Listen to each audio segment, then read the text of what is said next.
Assalamualaikum warahmatullahi wabarakatuh. Salam sejahtera untuk kita semua. Jumpa kembali di channel khusus kesehatan Ngobrol Sehat bersama Profesor Delvi Trimunir.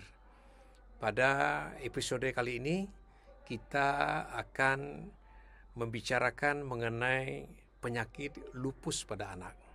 Kita akan bahas secara mendalam bersama pakar kesehatan anak khusus lupus, yaitu Dr. Lili Irsa, spesialis anak konsultan. Sudah hadir bersama kita pakar alergi imunologi anak, Dr. Lili Irsa, spesialis anak konsultan. Kita akan membahas mengenai penyakit yang berhubungan dengan alergi imunologi, yaitu penyakit lupus. Penyakit lupus ini cukup banyak juga terjadi di anak-anak kita.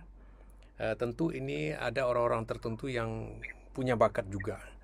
Nah, kalau gejalanya agak berat, ini agak mengganggu. Oleh sebab itu, kita akan bahas secara mendalam bersama Dr. Lili. Assalamualaikum, Dr. Lili. Waalaikumsalam, Prof. Sehat, Prof. Alhamdulillah. Baik, Dr. Lili. Ini lupus ini kan cukup dikenal oleh masyarakat ya. Kalau zaman saya dulu nama film lupus itu nama peran utamanya nama orang. Nah, ternyata sekarang ada film yang diproduksi yang memang menceritakan mengenai penyakit lupus ya, Dr. Lili ya. Ya, ada, Prof. Ya. Nah, sebetulnya lupus ini sebetulnya penyakit apa nih, Dr. Lili? Lupus ya, sekarang kejadiannya cukup meningkat. Apa karena screeningnya sudah banyak, Ya.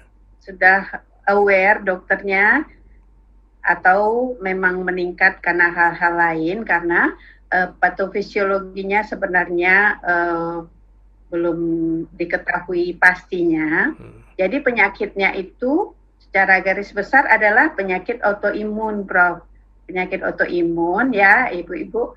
Penyakit autoimun itu di mana tubuhnya menyangkal gitu, melawan dari sel-sel tubuhnya sendiri, sehingga dia bereaksi dengan terjadi peradangan, misalnya apakah itu di kulitnya, apa di ginjalnya, di jantung, di semua tubuh, namanya sakit terhadap sel tubuh sendiri, jadi seluruh tubuh, jadi sakit sistemik, Prof. Jadi dimanapun bisa menimbulkan gejala. Iya, Nah, baik. gejala-gejala yang timbul itu mulai dari kulit, bisa ya, kulit, rambut rontok, bisa di darah, jadi anemi, trombositnya rendah, bisa gangguan ginjal, gangguan jantung, kemudian pada rambut, kemudian adanya ditemukan reaksi sel-sel autoimun gitu di dalam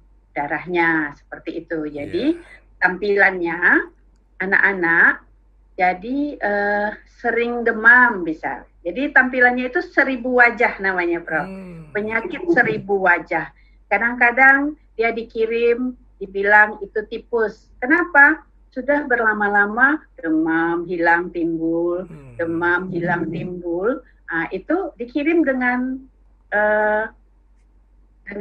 tipus. Kemudian pucat, datang dengan pucat, anemi, ternyata lupus gitu. Jadi bisa bermacam-macam. Sakit ginjal ternyata juga lupus. Jadi sakitnya 1000 wajah. Gejala yang perlu kita awasi pada anak-anak yang lupus, anaknya jadi cepat lelah, ya, cepat lelah, sering demam-demam berulang. Kemudian yang khas, yang sering nih ya, bisa juga tidak ada, ada timbul kemerahan pada wajahnya, seperti kupu-kupu. Jadi di sininya jadi hitam seperti tutuan gitu, Prof. Atau kulitnya ada kulit timbul merah-merah di tangannya, tidak gatal. Nah, itu juga lupus, sehingga anak kadang-kadang pucat atau apa. Jadi itu harus diwaspadai oleh orang tua, terutama kalau dia habis kena matahari. Ya, habis kena matahari, kulitnya jadi merah tuh, jadi merah, jadi hitam-hitam, sehingga orang tuanya kadang belum menyadari kalau tidak Ya, tahu kalau itu gejala dari lupus. ya, baik. Jadi ternyata lupus ini mempunyai gejala yang ringan tapi bisa berat dan menimbulkan komplikasi juga ya. Nah, Ya, sebetulnya kan ini sistem imun kita ini kan berfungsi untuk menangkal ya serangan dari luar ya. Apakah alergen, apa itu kuman atau virus. Nah, pada orang-orang yang lupus ini sistem imunnya menyerang tubuh kita sendiri, begitu ya Dr. Lili ya? iya, iya, Prof. Ya. Jadi harusnya sel tubuh kita itu uh, mengenal bahwa ini kita loh gitu, ini yang dinas di tubuh kita loh, ini nggak diserang. Tapi ada kesalahan dari sel-sel tubuh sehingga dia menganggap itu benda asing gitu loh, Prof. Ya. Sehingga itu diserang. Baik. Ada faktor genetik yang berperan pada penderita ini? Dikatakan ada hubungannya kalau ada orang tuanya yang sakit autoimun. Ada ya. Nah, tentu kita tidak mau masyarakat kita ini berlama-lama baru tahu bahwa lupus ya, baru diobatin secara benar ya. Apa sih gejala-gejala awal sekali dari lupus ini sehingga para penonton kita bisa mendeteksi anak-anaknya sendiri ini sudah mulai ke arah-arah lupus nih, harus segera dibawa ke dokter spesialis ini. Ya, ini apa yang paling dini gejalanya apa biasanya, Dr. Lili? Jadi lupus gejala yang paling dininya anak sering demam dan cepat lelah, itu yang paling sering diceritakan ya.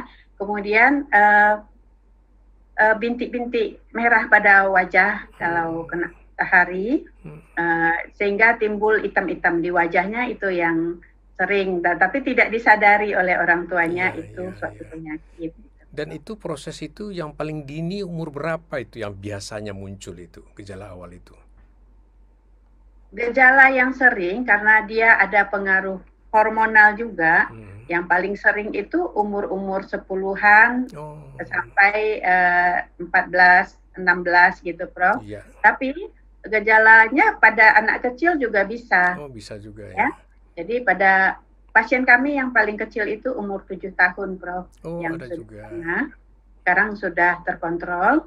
Kemudian perempuan lebih banyak dari laki-laki. Oh iya, perempuan lebih banyak. Ini mungkin berhubungan dengan genetik ya, mungkin ya, hormonal begitu ya, Dr. Lili. Hubungan dengan hormonal. Iya, iya. Jadi ini yang penting sekali kita awasi anak-anak kita yang umur 5 tahun ya sudah mulai yang tak jelas penyakitnya, kena demam gitu ya, apalagi sudah ada bercak-bercak di mukanya ya. Nah, ini bagaimana nih? Karena ini penyakit kan autoimun ini masalah di imunitas ini kan sepanjang umurnya tidak akan pernah hilang. Bagaimana mengatasinya supaya gejalanya ini tidak muncul, Dr. Lili? Jadi memang lupus penyakit yang ada di badannya. Jadi seumur hidup ya, Prof ya. Jadi kita bisa hanya mengontrol, mengontrol dia tidak kambuh gitu. Jadi pada awal-awal penyakit kita akan mengobatinya, mengawasinya, apa saja yang sudah terpapar, apa saja organ yang sudah terlibat pada anak yang lupus, ya, apakah kulit saja, apakah sudah kena ginjal, dan mereka akan diberikan obat-obatan sesuai dengan berat penyakitnya. Jadi mulai dari makan obat makan aja, sampai obat yang diinjeksikan tiap bulan gitu lah, Prof. Kemudian biasanya responnya akan membaik dan anak akan diberikan obat sesuai dengan keadaan penyakitnya. Makin sedikit aktivitas penyakitnya, obatnya makin dikurangin. Bahkan sampai makan obatnya bisa sekali 2 hari saja, sekali seminggu, tergantung aktivitas obatnya, gitu, aktivitas penyakitnya. Baik, Dr. Lili, selain dari obat-obatan, apakah ada usaha dari keluarga ya supaya gejalanya atau serangannya tidak muncul, atau apakah makanan atau lingkungan, apa yang perlu diperhatikan pada anak-anak lupus ini supaya gejala yang tidak muncul, Dr. Lili? Jadi beberapa hal, Prof ya, yang paling sering menimbulkan kambuhnya lupus adalah infeksi. Ya, kalau ada infeksi, aktivitas lupus kita juga akan meningkat. Jadi kita usahakanlah hidup sehat, ya, hidup sehat, makan istirahat teratur, makan teratur. Yang paling penting anak lupus itu memang tidak boleh kena matahari langsung. Jadi pakai sunblock, jangan lupa, jangan terlalu aktif, ya. Jadi biasa-biasa saja. Olahraga tetap. Nah, di YouTube itu banyak tuh olahraga untuk anak lupus. Ya, jadi ada gerakan yang boleh untuk anak-anak lupus. Jadi matahari juga berperan ya. Ya, matahari akan mengaktifkannya melalui kulit, Prof. Jadi anak-anaknya akan diberikan sunblock, Prof. Oh, diberikan sunblock ya, karena memang kita tidak bisa juga menghindari matahari ya, kita di daerah tropis begini ya. Nah, saya dengar ada perkumpulan lupus ya di Medan ya, di apa? Bagaimana ceritanya, Dr. Lili ya? Untuk lupus, anak-anak yang pernah kami rawat di Rumah Sakit Haji Adam Malik itu mempunyai paguyupan lupus, sehingga mereka bisa saling bantu, saling menyemangati, dan sekali setahun, ini karena pandemi kami tidak melakukannya, biasanya kami melakukan gathering, unjuk-unjuk pengalaman masing-masing, bakat-bakat masing-masing gitu, Prof. Wah, bagus sekali ya. Paling tidak berbagi pengalaman ya, bagaimana menghindarkan supaya tidak kambuh ya, apalagi anak ini harus gembira ya, Dr. Lili ya. Ya, harus gembira. Mereka kadang-kadang mampu punya hubungan juga dengan grup lupus yang lain nasional. Kemudian kadang-kadang bisa membantu mencarikan obat yang kadang-kadang nggak ada di sini gitu, Prof. Oh, alhamdulillah ya.